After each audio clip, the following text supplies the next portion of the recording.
Today I am going to explain new chapter thermodynamics. इससे previous videos में हमने जो चैप्टर आपको बताए हैं वो अब तक आपको जो बता चुके हैं उनमें redox reaction, structure of atom और some basic concept of chemistry. तो 3 चैप्टर हमारे कंप्लीट हो चुके हैं। आज हम 4th चैप्टर में बात कर रहे हैं थर्मोडायनेमिक्स की। तो थर्मोडायनेमिक्स के अंदर हम क्या पढ़ते हैं? थर्मोडायनेमिक्स जो है वो साइंस की वो ब्रांच है जो कि स्टडी कराती है डिफरेंट फॉर्म्स ऑफ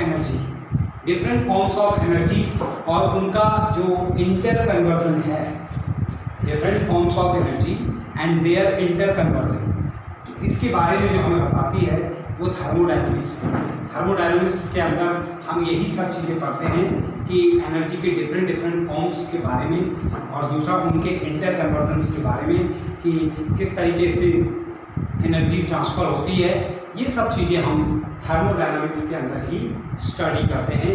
तो the branch of science which study the different forms of energy and their interconversion is called thermodynamics. उसे हम थर्मोडायनेमिक्स कहते हैं। गाइस, थर्मोडायनेमिक्स चैप्टर स्टार्ट करने से पहले कुछ बेसिक फंडामेंटल्स के बारे में बात करते हैं। उसमें सबसे पहला जो है सिस्टम है। What is system? सिस्टम क्या है? देखो, यूनिवर्स जो है वो 3 चीज़ों से मिलकर बनता है। एक सिस्टम, दूसरा सराउंडिंग और system plus surrounding equal to universe.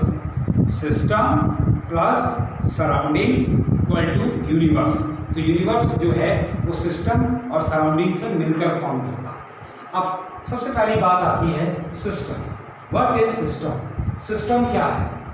देखिए, सिस्टम वो पार्ट है a specified part of the universe का specified part which is under observation, जिसके अंदर कोई भी चीज़ ऑब्जर्व होती है। अंडर ऑब्जर्वेशन जो भी चीज़ होती है वो सिस्टम होती है। हर चीज़ का एक सिस्टम होता है। एजुकेशन का एक सिस्टम है, हर चीज़ एक सिस्टम के थ्रू चलती है। उसके अंदर ऑब्जर्वेशन होता है। अंडर ऑब्जर्वेशन कोई भी चीज़ है तो हम उसे सिस्टम कहते हैं। हर चीज़ का एक सिस्टम है। क्यों है? उसके अंदर वो चीज़ ऑब्जर्व है।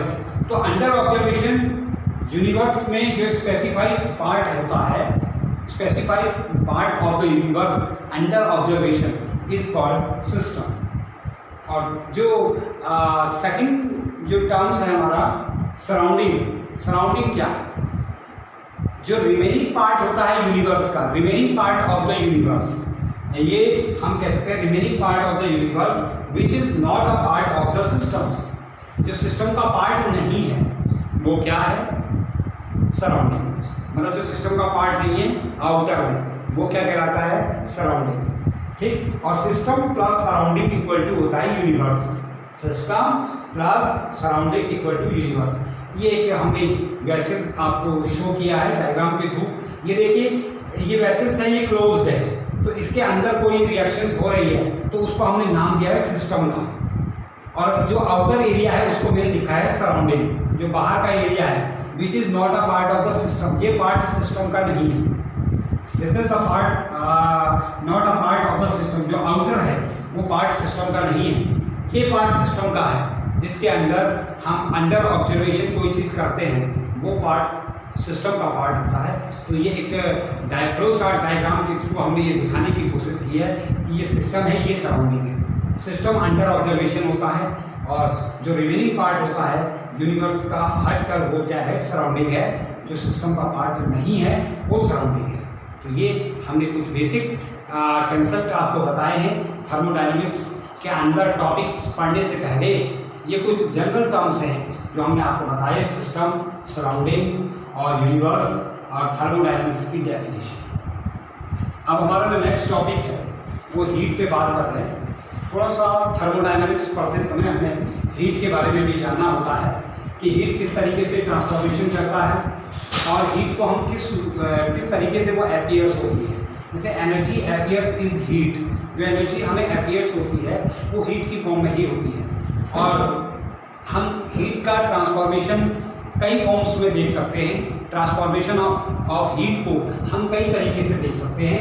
आप ये देख सकते हैं कि जैसे एनर्जी जो है वो किस किस फॉर्म्स में होती है। लाइट एनर्जी, वर्क की फॉर्म में एनर्जी को हम देखते हैं, इलेक्ट्रिकल एनर्जी की फॉर्म में देखते हैं, केमिकल एनर्जी की फॉर्म में देखते हैं और न्यूक्लियर एनर्जी की फॉर्म में देखते हैं। तो ये डिफरेंट फॉर्म्स ऑफ एनर्जी है जिनका रिलेशन सीधे सीधे हीट से ही है। एनर्जी जो अपीयर्स होती है हीट की फॉर्म में ही होती है। अब अगर हम देखें कि डिफरेंट फॉर्म्स ऑफ जो एनर्जी होती है मे बी जो ट्रांसफर होती है from one into another, different forms of energy, energy की जो अलग अलग फॉर्म्स हैं वो ट्रांसफर होती है एक जगह से वन फॉर्म टू अनदर, एक फॉर्म से दूसरी फॉर्म में। क्या है? एनर्जी का ट्रांसफॉर्मेशन। इसमें हम देखते हैं, अगर एक एग्जांपल आप देखें कि जो हीट है वो मैकेनिकल एनर्जी में कन्वर्ट होती है। हीट है वो किस में कन्वर्ट होती है? मैकेनिकल एनर्जी में। और मैकेनिकल एनर्जी जो होती है वो एक मशीन से ऑपरेट होती है। ऑपरेट मशीन से मतलब क्या है? जैसे व्हीकल वगैरह जो होते हैं, व्हीकल वगैरह में क्या होता है कि मशीन ऑपरेट करती है और वो हीट जो होता है जैसे पेट्रोल डीजल, वो हीट किस में कन्वर्ट हो जाती है? Mechanical energy. और मैकेनिकल एनर्जी को कौन ऑपरेट करता है? मशीन ऑपरेट करती है व्हीकल्स के अंदर। और ठीक इस तरीके से जो है फिर वो इंजन की फॉर्म में जो है आगे कन्वर्ट होता है। इंजन उसको जो है वो एनर्जी की फीड की फॉर्म में क्या करता है? एनर्जी की फॉर्म में कन्वर्ट करता है। इसी को हम इस तरह से देख सकते हैं कि जैसे हीट का जो ट्रांसफॉर्मेशन होता है वो वर्क में कैसे ट्रांसफर होता है। Transformation of heat into work, जो हीट का ट्रांसफॉर्मेशन होता है वर्क के अंदर with the help of device. किसकी डिवाइस से? कोई भी डिवाइस की हेल्प से जो हीट ट्रांसफ़र होती है वर्क में, वो क्या कहलाता है? इंजन जो हम जनरल देखते हैं ऑटोमोबाइल सेक्टर्स में जो इंजन है उसमें क्या है कि हीट का ट्रांसफॉर्मेशन ही होता है। हीट ट्रांसफ़र होके जो है जिस डिवाइस से हीट ट्रांसफ़र हो रही है वर्क में कन्वर्ट होने के लिए, वो क्या है? वो इंजन ही है। ठीक, अब अगर हम ये कहें कि इसी तरीके से एनर्जी की दूसरी फॉर्म की बात करते हैं हम केमिकल एनर्जी की। केमिकल एनर्जी जब इलेक्ट्रिकल एनर्जी में कन्वर्ट होती है वो हम कहाँ देखते हैं? किसी भी ड्राई सेल के अंदर और गैल्वेनिक सेल के अंदर। गैल्वेनिक सेल और ड्राई सेल के अंदर क्या होता है? Chemical energy converted into electrical energy. Chemical energy जब इलेक्ट्रिकल एनर्जी में कन्वर्ट होती है, ये भी क्या है? ट्रांसफॉर्मेशन है केमिकल एनर्जी का इलेक्ट्रिकल एनर्जी में। तो ये एक ड्राई सेल के अंदर होता है। ड्राई सेल के अंदर केमिकल एनर्जी किस पर कन्वर्ट हो जाती है? इलेक्ट्रिकल एनर्जी में।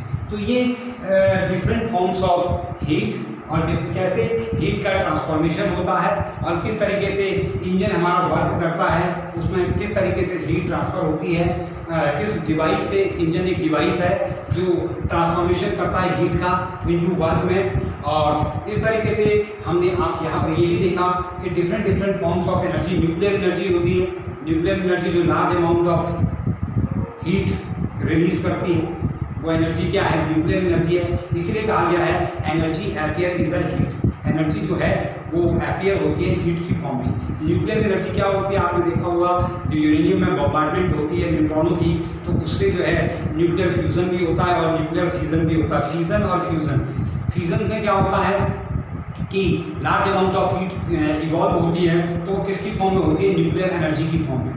वो न्यूक्लियर एनर्जी। केमिकल एनर्जी का एग्जांपल आपने देख लिया, ड्राई सेल के अंदर है chemical energy converted into electrical energy.